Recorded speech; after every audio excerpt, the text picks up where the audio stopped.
Olá, irmãos e amigos do canal Leituras da Fé Reformada, sejam bem-vindos a mais uma leitura. Desde já peço que você que tem acompanhado e gostado dos nossos vídeos, coloque o gostei no vídeo, deixe um comentário para a gente conhecer você e também não deixe de se inscrever, você que ainda não é inscrito no nosso canal. Vamos a mais uma leitura. Sermão sobre as duas espécies de justiça, por Martinho Lutero. Inicialmente farei uma leitura de uma introdução por Nestor Beck a este sermão.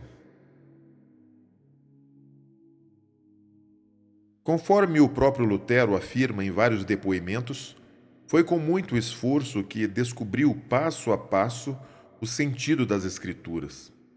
Perturbava-o, em especial, a expressão justiça de Deus nos Salmos e na Epístola aos Romanos.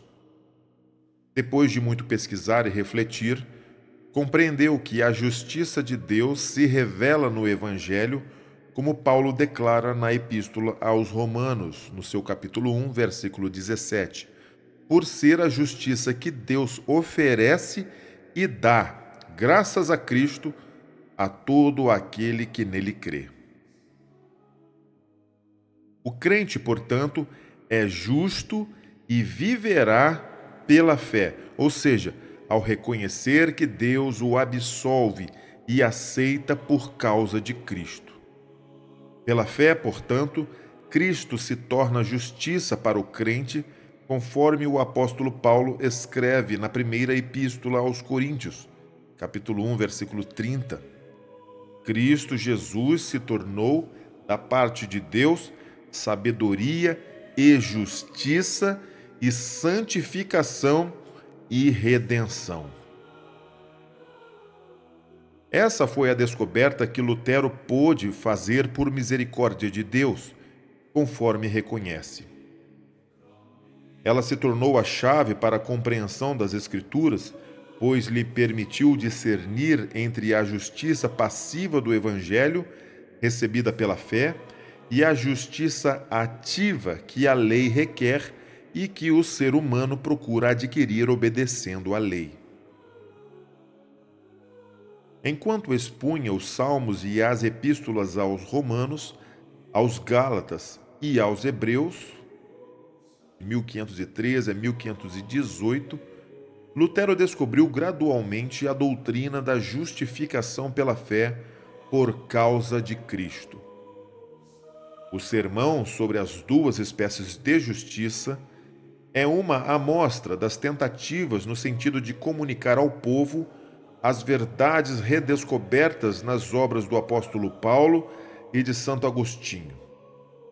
Podemos distinguir neste sermão os dois temas fundamentais da teologia de Lutero, a saber, a fé em Cristo e o amor a Deus e ao próximo que resulta da fé.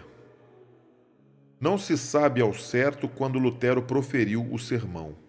O texto da Epístola aos Filipenses, capítulo 2, versículos 5 a 8, sugere o Domingo de Ramos de 1518 ou 1519.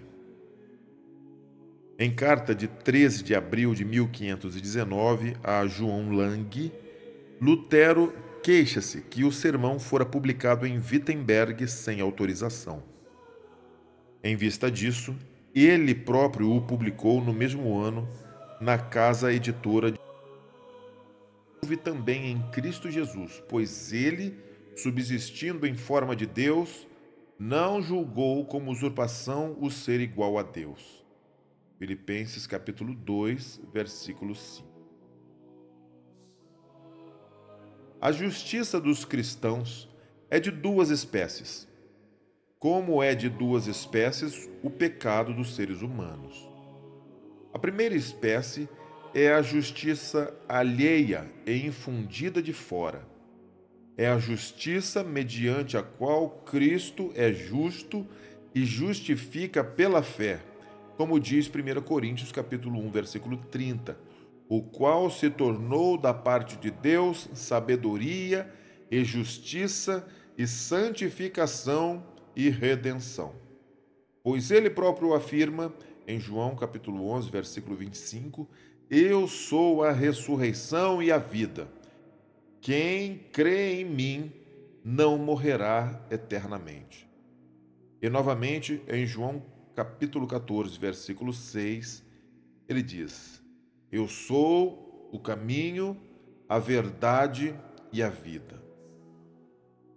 Esta justiça, portanto, é concedida às pessoas no batismo e em toda a época de verdadeira penitência, de modo que o ser humano possa, com confiança, gloriar-se em Cristo e dizer: É meu tudo o que é de Cristo. Seu viver, o que fez, disse, que sofreu e morreu, sofrido e morrido.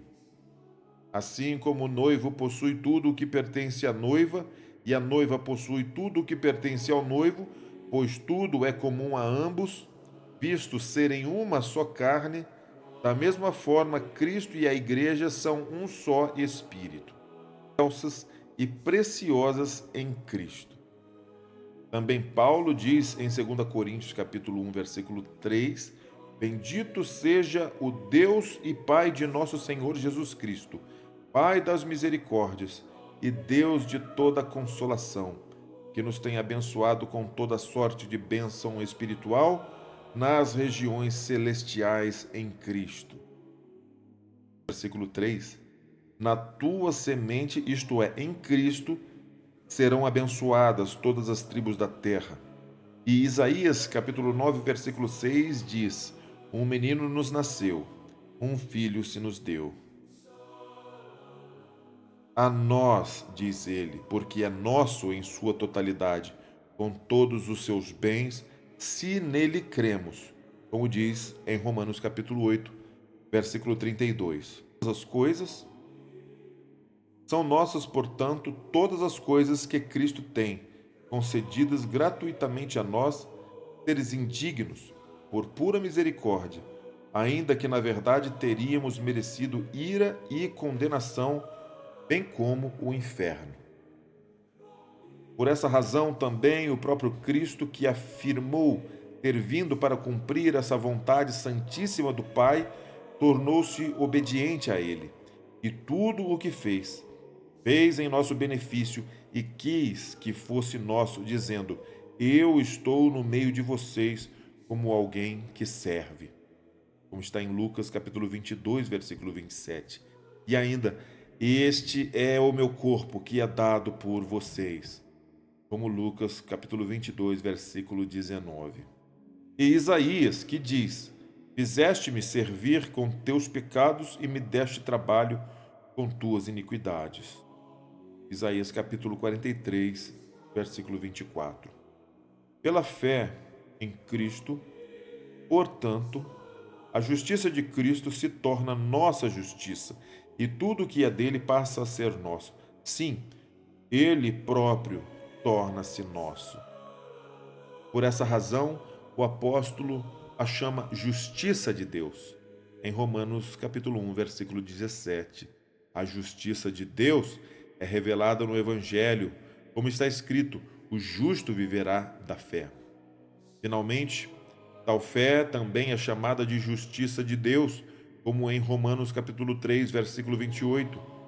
Julgamos que o ser humano é justificado pela fé.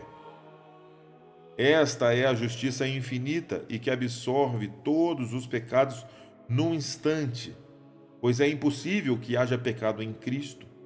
Antes, quem crê em Cristo está apegado a Ele e é uma coisa só com Cristo, compartilhando com Ele a mesma justiça. Por isso, é impossível que o pecado permaneça nele. E essa justiça é a primeira, é o fundamento, a causa, a origem de toda justiça própria ou atual. Porque de fato a mesma é concedida em lugar da justiça original perdida em Adão e realiza aquilo, sim, muito mais do que aquela justiça original teria conseguido realizar. Assim, se compreende aquela afirmação do Salmo 30, versículo 1: Em ti, Senhor, depositei minha esperança, não seja eu jamais envergonhado. Livra-me por tua justiça. Ele não diz por minha, mas por tua, isto é, pela justiça de Cristo, meu Deus, que foi feito nossa pela fé, pela graça, pela misericórdia de Deus. Em muitos lugares do Saltério, ela é chamada de obra do Senhor, confissão, força de Deus, misericórdia, verdade, justiça. Tudo isso são designações para a fé em Cristo, sim, para a justiça que está em Cristo. Por essa razão, o apóstolo ousa dizer em Gálatas capítulo 2, versículo 20: Já não sou eu quem vive, mas Cristo vive em mim. E em Efésios capítulo 3, versículo 17: Que ele lhes conceda que Cristo habite pela fé em seus corações. Essa justiça alheia, portanto, infundida em nós sem atos nossos, somente pela graça, ou seja, quando o Pai nos leva interiormente a Cristo, é oposto ao pecado original, o qual, de forma semelhante, é alheio, contraído sem atos nossos, transmitido a nós somente pela geração. E assim, Cristo expulsa Adão dia a dia, mais e mais, na medida em que crescem aquela fé e o conhecimento de Cristo, pois a justiça alheia não é infundida toda de uma vez, mas começa e progride e é levada finalmente à perfeição com a morte. A segunda justiça é nossa e própria, não porque nós a operamos sozinhos, mas porque cooperamos com aquela primeira e alheia. Esta é agora aquela boa prática de boas obras. Em primeiro lugar, na mortificação da carne e na crucificação das concupiscências em relação a si mesmo, conforme Gálatas capítulo 5, versículo 24. Mas os que são de Cristo crucificaram sua carne com as paixões e concupiscências. Em segundo lugar, também no amor ao próximo. Em terceiro, também na humildade e no temor a Deus, do que está repleto o apóstolo e toda a Escritura. Mas ele resume tudo em Tito, capítulo 2, versículo 12, dizendo: sobriamente, isto é, em relação a si mesmo, pela crucificação da carne, justamente em relação ao próximo e piedosamente em relação a Deus, vivamos neste século.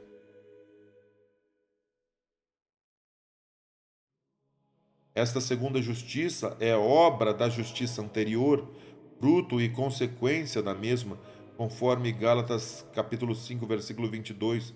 Mas o fruto do Espírito, isto é, do ser humano espiritual, que ele se torna através da fé em Cristo, é amor, alegria, paz, longanimidade, benignidade e o que se segue. Pois o ser humano espiritual é chamado de espírito nesta passagem, porque é evidente que aqueles frutos são obras de seres humanos. E João capítulo 3, versículo 6, o que é nascido da carne é carne, o que é nascido do espírito é espírito. Essa justiça leva à perfeição a primeira, porque sempre atua no sentido de arruinar Adão e destruir o corpo do pecado. Por isso ela se odeia a si mesma e ama o próximo. Não procura o que é seu, mas o que é do outro.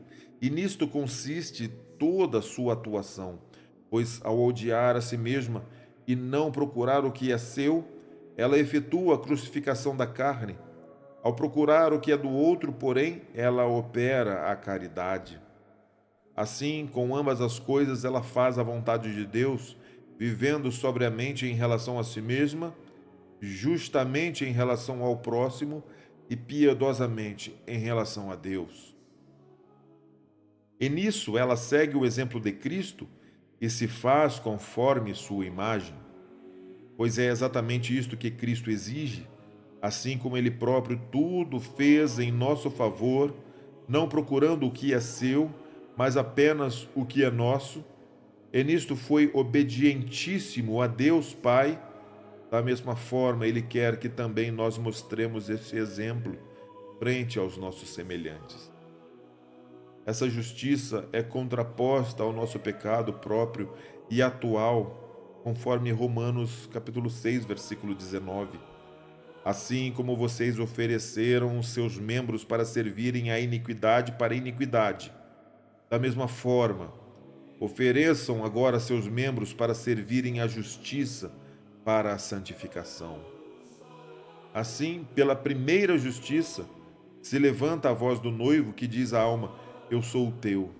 E pela segunda, a voz da noiva que diz: eu sou tua.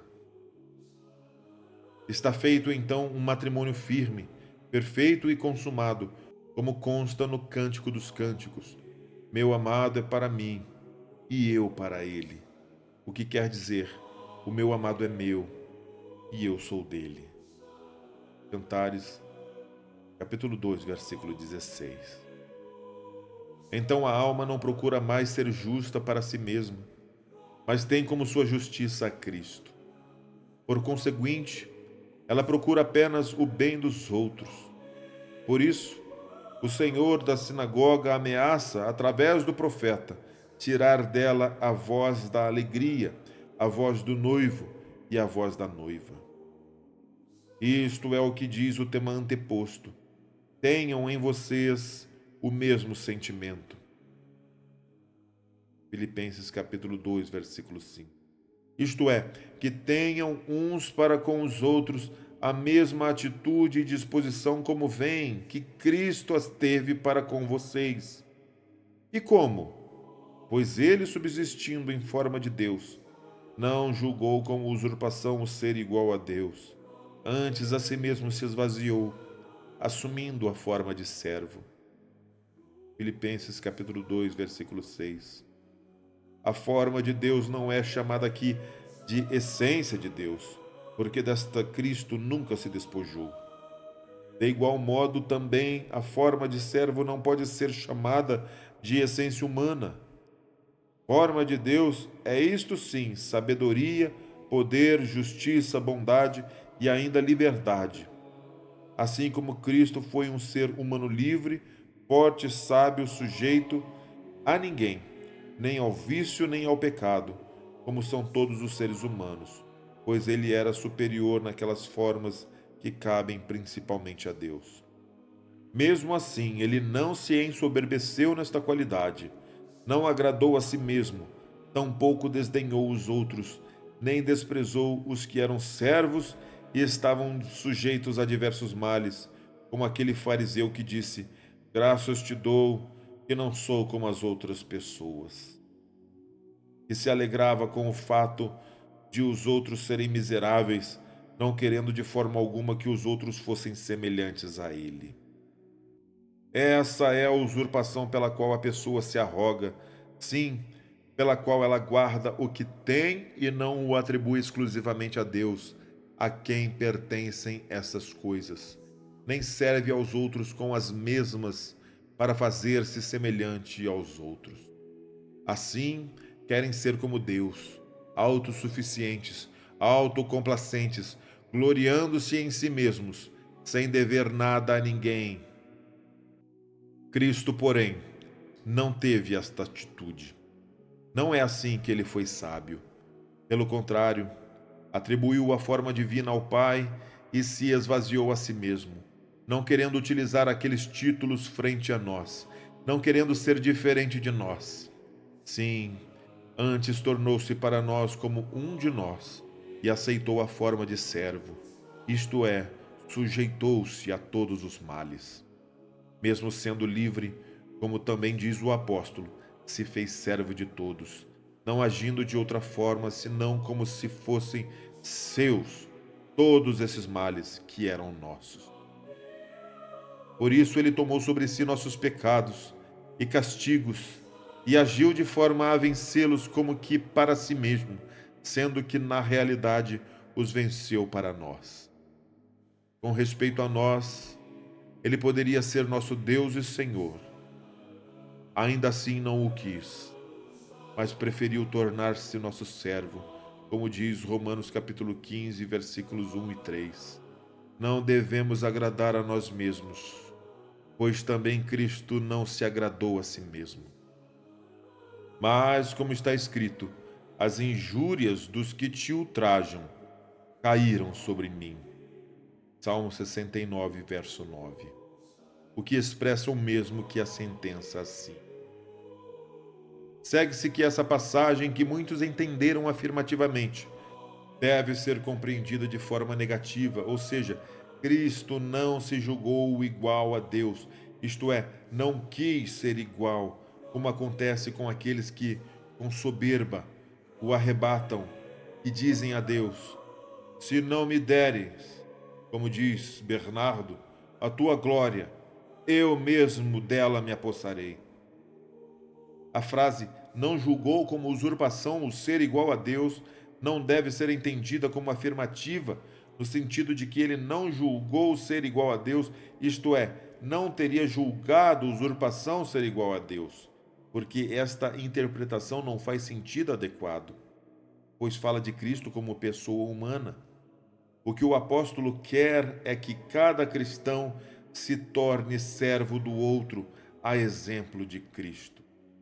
E se alguém possui alguma sabedoria, ou justiça, ou poder, através dos quais poderia superar os outros e gloriar-se como se possuísse a forma de Deus, não deve tomar isto como seu, mas atribuí-lo a Deus. De modo geral, deve tornar-se assim, como se não tivesse essas qualidades, e comportar-se como um daqueles que não as tem, para que cada um, esquecido de si mesmo e despojado dos dons de Deus, haja com seu próximo como se fosse sua própria a fraqueza, o pecado e a ignorância do próximo. Não se glorie, nem se ufane, nem desdenhe, nem triunfe contra aquele como se fosse seu Deus igual a Deus.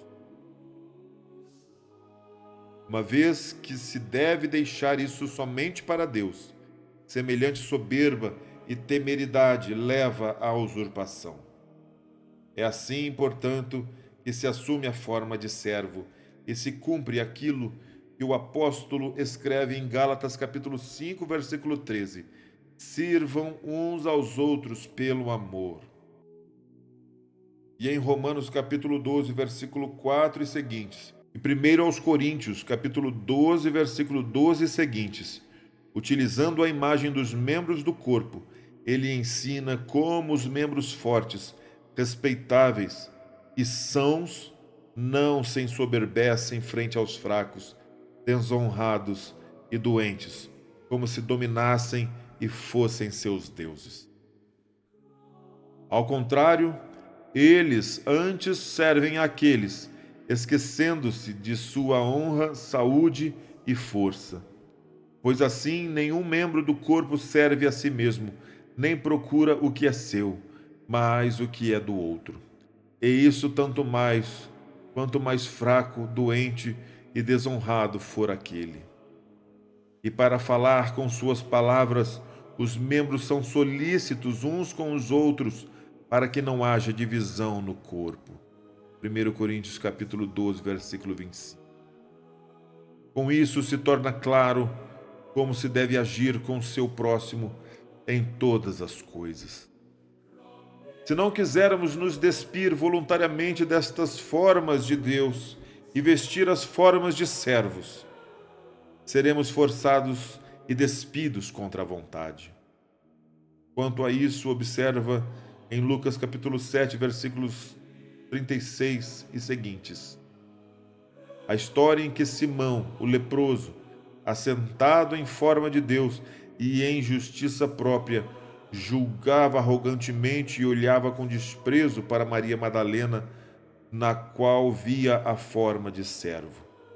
Mas vê, Cristo logo o despiu da forma da justiça e lhe pôs a forma do pecado, dizendo: tu não me deste um beijo, não ungiste minha cabeça. Repara quão grandes eram os pecados que ele não enxergava. Tampouco se julgava ele deformado por uma forma repugnante. Não há qualquer lembrança de boas obras suas. Cristo ignora a forma de Deus, na qual aquele que se agradava a si mesmo e se ensoberbecia, nada menciona de que tivesse sido por ele convidado, recebido à mesa e honrado. Simão, o leproso, nada mais é do que um pecador, e tão justo parecia a si mesmo. Tirou-se-lhe a glória da forma de Deus, deixando-o envergonhado na forma de servo, querendo ou não. Em contraposição, a Maria ele honra com a forma de Deus, sobrepõe-lhe a sua e a eleva acima de Simão, dizendo: Esta ungiu meus pés, beijou-os, regou-os com suas lágrimas e os enxugou com seus cabelos. Vê quanto mérito que nem ela mesma, nem Simão enxergavam. Não há qualquer lembrança de seus deméritos. Cristo ignora a forma de servidão nela, a qual ele engrandeceu com a forma de senhorio. E Maria outra coisa não é do que justa, exaltada na glória da forma de Deus. Assim ele fará com todos nós sempre que nos inflarmos por causa da nossa justiça, sabedoria ou poder e nos irritarmos com pessoas injustas, tolas e menos poderosas do que nós. Pois então, e esta é a maior perversão, a justiça opera contra a justiça, a sabedoria contra a sabedoria, o poder contra o poder. Pois tu és poderoso não para fazer os fracos ainda mais fracos, pela opressão, mas para torná-los fortes, exaltando-os e defendendo-os. E és sábio não para rir dos tolos, e assim fazê-los ainda mais tolos, mas para acolhê-los, assim como queres que façam contigo, e para instruí-los. Assim, és justo para justificar e desculpar o injusto, não para condená-lo apenas, falar mal dele, julgá-lo e castigá-lo, pois este é o exemplo de Cristo para nós, conforme ele diz: o Filho do Homem não veio para julgar o mundo, mas para que o mundo seja salvo através dele. João capítulo 3, versículo 17. E mais uma vez em Lucas capítulo 9, versículos 55 e seguintes. Vocês não sabem de que espírito são filhos. O Filho do Homem não veio para destruir as almas, mas para salvá-las. Porém, a natureza resiste violentamente, porque muito se deleita com a vingança e a glória de sua justiça e com a vergonha da injustiça de seu próximo. Por isso promove apenas sua própria causa e se alegra por estar melhor que a do próximo, acossando, contudo, a causa do próximo e desejando que ela vá mal. Essa perversão é toda a injustiça, contrária ao amor, que não procura o que é seu, mas o que é do outro. Deve-se, pois, lamentar que a causa do próximo não esteja melhor que a própria, e desejar que ela vá melhor que a própria, sem que a alegria seja menor que sobre a própria causa, pois essa é a lei e os profetas. Tu, porém, dizes: acaso não é permitido castigar os maus? Não convém punir os pecados? Quem não tem a obrigação de defender a justiça? Pois isso seria dar a oportunidade à transgressão. Respondo eu: aqui não se pode dar uma resposta simples. É preciso fazer uma distinção entre as pessoas. Ou são pessoas públicas ou pessoas particulares. As pessoas públicas, isto é, as que estão a serviço de Deus ou ocupam posição de direção, não se referem a essas coisas que foram ditas, pois a essas cabe por dever do cargo e por necessidade, punir e julgar os maus, vingar e defender os oprimidos. Porque não são elas mesmas, e sim Deus que faz isso. Ao fazerem-no, elas são servas de Deus, como o apóstolo expõe largamente em Romanos capítulo 13, dizendo: não é sem motivo que ela traz a espada. Isto, entretanto, deve ser entendido com referência aos assuntos dos outros, não dos próprios. Pois ninguém está em lugar de Deus por causa de si mesmo ou de seu próprio interesse, mas por causa dos outros.